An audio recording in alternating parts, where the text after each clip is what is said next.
BCCI ने announce कर दिया है अपने सेंट्रल कॉन्ट्रैक्ट्स और उसमें 2 खिलाड़ी का नाम शामिल नहीं है। श्रेयस अय्यर और ईशान किशन, इन दोनों ही खिलाड़ियों को कंसिडर नहीं किया गया था सेंट्रल कॉन्ट्रैक्ट्स देते वक़्त। क्यों कंसिडर नहीं किया गया था? देखिए, इसके पीछे की थोड़ी लंबी कहानी है। देखिए, सेक्रेटरी जय शाह और टीम मैनेजमेंट और चीफ सिलेक्टर ये बहुत एम्फसिस कब से दे रहे थे कि यार डोमेस्टिक क्रिकेट खेलना चाहिए कुछ खिलाड़ियों को। यंगस्टर्स ऐसे होते हैं जो आईपीएल को ज़्यादा प्रेफ़रेंस देते हैं, यानी कि आईपीएल के लिए अपनी बॉडी को फिट रखेंगे और डोमेस्टिक क्रिकेट के लिए अनअवेलेबल हो जाएँगे, तो वो तो बिल्कुल गलत बात है। तो मेरे हिसाब से ये एक ऐसी चीज़ है कि यार ईशान किशन और श्रेयस अय्यर पर ये एक हार्श डिसीज़न है या फिर ये एकदम जस्टिफाइड डिसीज़न है। ये एक सवाल आई थिंक हम सबके मन में होगा। देखिए, ये एक ज़रूर कहूँगा कि इससे पहले भी बहुत सारे क्रिकेटर्स आए, बहुत सारे यंगस्टर्स आए जिन्होंने डोमेस्टिक क्रिकेट को इतना ज़्यादा प्रेफ़रेंस नहीं दिया और कुछ तो बड़े प्लेयर भी थे जिन्होंने प्रेफ़रेंस नहीं दिया। और वो आईपीएल ज़रूर खेलते थे बट उन पर कोई डिसीज़न नहीं लिया गया, उन पर कोई ऐसी कार्रवाई नहीं करी गई। बट ये ज़रूर कहूँगा कि जब सेक्रेटरी जय शाह ने राजकोट टेस्ट मैच के 1 दिन पहले यानी कि 13 या 14 फरवरी को एक लेटर जारी किया। हर एक खिलाड़ी को लेटर दिया गया। हर हर एक सेंट्रली कॉन्ट्रैक्टेड प्लेयर को लेटर दिया गया कि भई रणजी ट्रॉफी खेलिए वरना सीरियस रिपरकशंस आपको फेस करने पड़ेंगे। जय शाह ने एक इंटरव्यू में ये तक कह दिया कि अगर कोई खिलाड़ी उसका उल्लंघन करता है, उस लेटर का उल्लंघन करता है यानी कि डोमेस्टिक क्रिकेट को फिर एक बार इग्नोर करता है, तो राहुल द्रविड़ को मैं खुली छूट दे दूँगा, सिलेक्टर को मैं खुली छूट छूट दे दूँगा कि आप तय कीजिए इनके साथ क्या करना है। अब तो इस तरीके का सिलसिला जारी हुआ और उसके बाद देखिए क्या होता है, ईशान किशन पहले तो साउथ अफ्रीका टूर से वापस आ जाते हैं पर्सनल रीज़न्स के कारण। अब उसमें भी ये आता है कि यार वो टीम मैनेजमेंट से खुश नहीं थे, मेंटल फटीग थे। या फिर ऐसा था कि यार उनको हर एक टूर पर लेकर तो जाया जाता था बट सिर्फ बेंच पर बिठाने के लिए लेकर जाया जाता था। तो वो क्या सही था, गलत था, अच्छा करते थे तो भी बेंच हो जाते थे, ऐसा होता था। तो उससे वो नाखुश थे इसलिए वो वापस चले गए। उसके बाद उन्होंने ब्रेक माँग लिया फिर राहुल द्रविड़ ने कहा कि भई थोड़ी क्रिकेट खेलेंगे, तो उनको हम बिल्कुल कंसीडर करेंगे सिलेक्शन के लिए, उन्हें डोमेस्टिक जाना पड़ेगा, उन्हें खेलना पड़ेगा। बट रणजी ट्रॉफी झारखंड के 4 या 5 लीग मैचेज़ उसके बाद हो जाते हैं और ईशान किशन एक भी लीग मैच नहीं खेलते हैं। और उसके बाद झारखंड ऑब्वियसली एलिमिनेट हो जाता है रणजी ट्रॉफी से क्वार्टर सेमीज़ के लिए। तो इसलिए फिर ईशान किशन का केस तो वहीं पर समाप्त हो जाता है और ईशान किशन के पास मौका था 4 से 5 लीग मैचेज़ खेलने का, वो एक भी नहीं खेले। दिसंबर, जनवरी में ही रणजी ट्रॉफी खेला जाता है और दिसंबर से ही वो ब्रेक पर गए हुए थे। चलिए अ, अब वो क्या क्या रीज़न्स थे, वो reasons best known to him. But Shreyas Iyer की बात करते हैं, श्रेयस अय्यर इंग्लैंड में खराब फ़ॉर्म होता है, उससे पहले साउथ अफ्रीका में खराब फ़ॉर्म होता है, रन नहीं आ रहे होते हैं और दिक्कत में होते हैं। बट श्रेयस अय्यर के लिए ये होता है कि उन्हें ड्रॉप कर दिया जाता है। I think 3rd test match ही था जिसके पहले उन्हें ड्रॉप कर दिया गया था। और उसके बाद ये आता है कि श्रेयस अय्यर 30 गेंदें से ज़्यादा अगर खेल लेते हैं, तो उन्हें ग्रॉइन में खिंचाव आ जाती है। उसके बाद ये आ गया कि उन्हें बैक स्पैज़म हो जाता है और ये सारी बातें जब निकलना शुरू हो गई, मतलब लीक होना शुरू हो गई, पता नहीं कितनी सही है। तो फिर क्या होता है देखिए श्रेयस अय्यर और मुंबई का मैच होता है, ठीक है? क्वार्टर फाइनल्स आई थिंक उसके बाद मुंबई खेला था। श्रेयस अय्यर को कहा जाता है कि भैया अब आप डोमेस्टिक्स खेलिए, रन मारिए और अपनी जगह टीम में वापस ले लीजिए। तो उसके बाद क्या होता है कि श्रेयस अय्यर वो भी नहीं खेलते हैं। श्रेयस अय्यर मुंबई क्रिकेट एसोसिएशन को कहते हैं कि भई मेरे तो बैक स्पैज़म्स है। मुंबई क्रिकेट एसोसिएशन भी कहता है कि भई हाँ, श्रेयस अय्यर को बैक बैक स्पैज़म्स है तो उनको हम कंसीडर नहीं कर रहे। ठीक है? उसके बाद आता है NCA. NCA I think Nitin Patel ही थे जो वहाँ पे चीफ फिजियो थे जिन्होंने लेटर लिखा बीसीसीआई सेक्रेटरी को कि भई श्रेयस अय्यर तो फुल्ली फिट है। उन्हें कोई इंजरी है नहीं, ठीक है? तो श्रेयस अय्यर फुल्ली फिट है लेकिन रणजी ट्रॉफी क्वार्टर फाइनल नहीं खेलते हैं बॉम्बे के लिए और फिर दिक्कत हो जाती है, फिर उन्हें भी सेंट्रल कॉन्ट्रैक्ट से बाहर कर दिया जाता है, यानी कि कंसिडर नहीं किया जाता है। तो अब ये बड़ा सवाल है कि यार इसमें कौन सही, कौन गलत?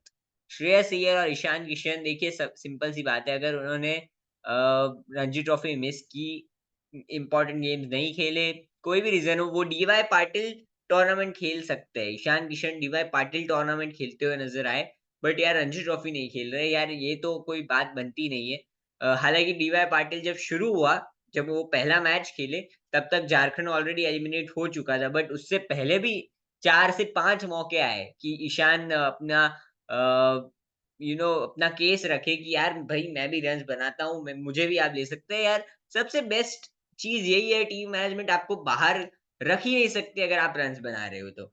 अगर आप अच्छा कर रहे हो तो अब ये दिक्कत आ जाती है। अब ईशान किशन का भी पता नहीं वो टी20 वर्ल्ड कप के लिए कंसिडर होंगे, नहीं होंगे। श्रेयस अय्यर का तो वैसे ही मुश्किल केस है, क्या वो बनते हैं कि नहीं बनते? क्योंकि विराट कोहली वापस आ चुके, तो नंबर 3 का स्पॉट तो खाली है नहीं, विराट कोहली ने भर दिया है। 4 नंबर आपके पास, सूर्य कुमार यादव है 6 नंबर आपके पास, हार्दिक पांड्या है तो 5 नंबर आपके पास, एक विकेट कीपर होता है, जो कि ईशान, जितेश, ध्रुव जुरैल और संजू सैमसन, और बहुत लंबी लाइन लगने वाली है उस स्पॉट के लिए। और उसमें शायद फिलहाल मैं सबसे आगे मानता हूँ जितेश शर्मा को, उसके बाद शायद संजू सैमसन को, और उसके बाद शायद मतलब पता नहीं ईशान किशन को तो ये लोग कंसीडर करेंगे कि नहीं करेंगे। बट देखिए यार, डोमेस्टिक क्रिकेट तो यार बहुत सारे क्रिकेटर्स नहीं खेलते हैं। रेड बॉल क्रिकेट बहुत सारे क्रिकेटर्स डोमेस्टिक वाला स्किप करते हैं। देखिए यूज़ी चहल को भी सेंट्रल कॉन्ट्रैक्ट नहीं दिया गया। मेरे हिसाब से ये तो अनफेयर है यूज़ी चहल के लिए, क्योंकि यार आप उनको साउथ अफ्रीका सीरीज़ वनडे में तो खिलाने लेकर गए थे, बट आपने उनको फिर वहाँ पर भी बेंच पर ही रखा था। सारे खेल गए, यूज़ी चहल को आई थिंक 1 ही मैच मिला था वहाँ पर। और युज़वेंद्र चहल के साथ नाइंसाफ़ी यार बहुत समय से हो रही है। वो इतना अच्छा करते हैं, फिर भी यार वर्ल्ड कप की टीम में नहीं होते। टी20 वर्ल्ड कप में बाहर बैठे रहते हैं, और टी 2021 वाला भी मिस आउट कर गए थे। 22 वाले में बाहर बैठे थे और 23 वाला खेले नहीं थे। तो मतलब यार ये, और 24 भी नहीं खेलेंगे।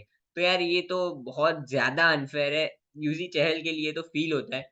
You feel sorry for UGL. आप देखिए, ये सेम चीज़ मैं ईशान और श्रेयस के लिए भी कहूँगा, उनके लिए भी यू फील सॉरी, क्योंकि यार दोनों कमाल के क्रिकेटर्स हैं, और मतलब जब जब एक्शन लेना ही था बीसीसीआई को, ये उनका बैड लक कह सकता हूँ कि यार वो दोनों ही थे at the wrong end of the right move, ठीक है?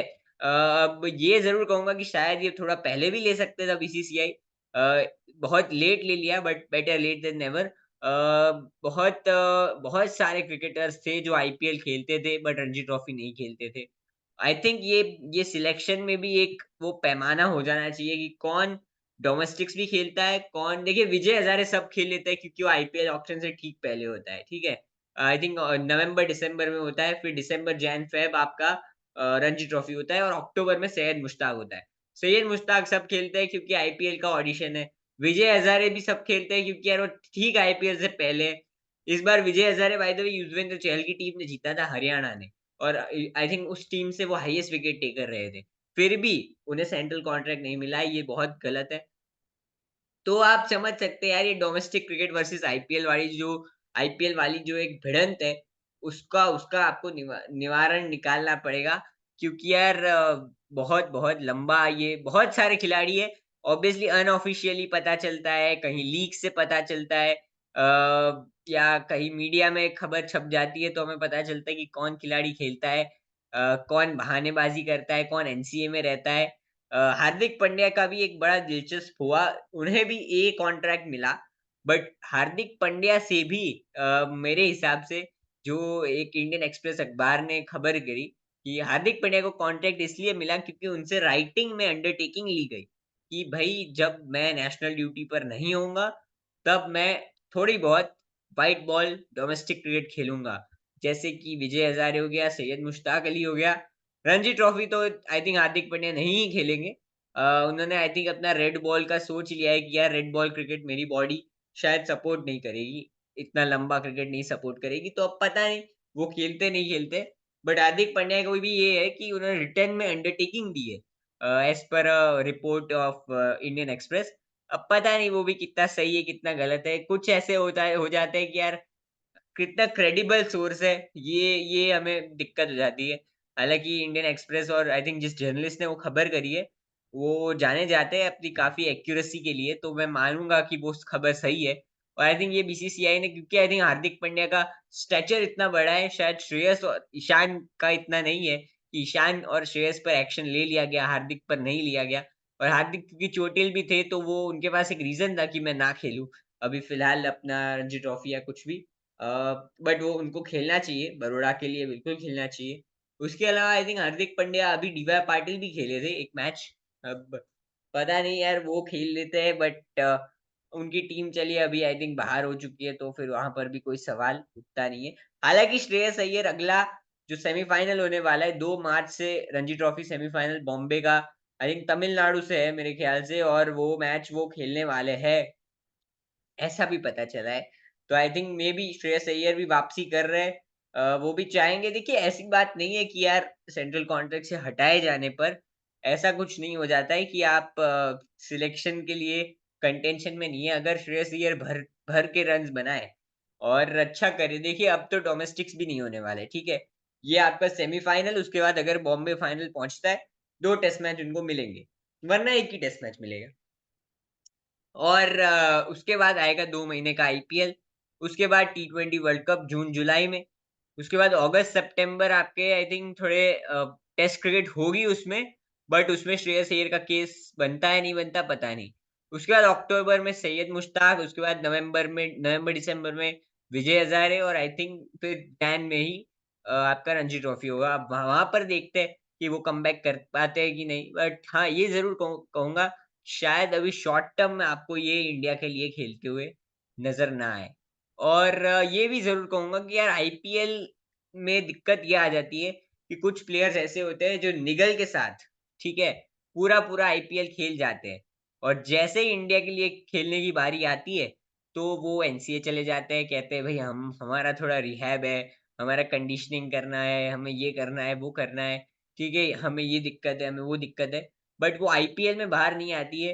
हालाँकि ये भी है कि अब आईपीएल के उनके कॉन्ट्रैक्ट्स, वही जितना पैसा वो देते हैं, उतना शायद उन्हें सेंट्रली कॉन्ट्रैक्ट सी ग्रेड भी जो प्लेयर होगा, मतलब सी कैटेगरी में भी जो होगा, ये उसे 2 या 3 करोड़ रुपए मिलते हैं। 1 या 2 करोड़ रुपए मिलते हैं, ऐसा कुछ है शायद। पता नहीं, अब वो भी कुछ प्लेयर्स ऐसे हैं जो कि उनका आईपीएल कॉन्ट्रैक्ट उससे 10 टाइम, 15 टाइम ज़्यादा है। ठीक है, वो 10 करोड़, 15 करोड़ कमाते हैं आईपीएल से, लेकिन यहाँ पर सी कैटेगरी के खिलाड़ी है जो कि शायद इतना नहीं उनको पे स्केल होता, जितना वो आईपीएल में मिल जाता है उन्हें। तो अब ये भी एक दिक्कत है बीसीसीआई के लिए कि क्या रेम्यूनरेशन जितना वो देते हैं, वो बिल्कुल सही है या फिर उन्हें बढ़ाने की ज़रूरत है? ये भी एक चैलेंज रहेगा, एक प्रॉब्लम रहेगा जो बीसीसीआई जिसका क्वेश्चन रहेगा, जिसका जवाब ढूँढ रहा होगा। उसके अलावा ये भी कहूँगा कि देखिए केएल राहुल का भी curious case of KL Rahul है। कि केएल राहुल भी वर्ल्ड कप खेले, उसके बाद इंजर्ड, मतलब ये टेस्ट मैच भी खेले, उसके बाद फिर इंजर्ड। उसके बाद अब उन्हें वो लंदन जा रहे हैं जहाँ पर उन्होंने सर्जरी कराई थी।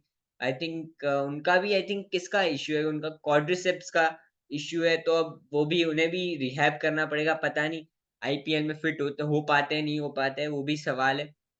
हालाँकि आईपीएल कोई मिस करता नहीं है, तो पता नहीं क्या होगा, बट लेट्स सी। तो आज का वीडियो यहीं तक रखते हैं। लाइक, शेयर, सब्सक्राइब कीजिए। क्रिकेट साझेदारी के साथ साझेदारी जोड़ लीजिए। Thank you, take care and bye bye. मिलते हैं हम आपको अगले वीडियो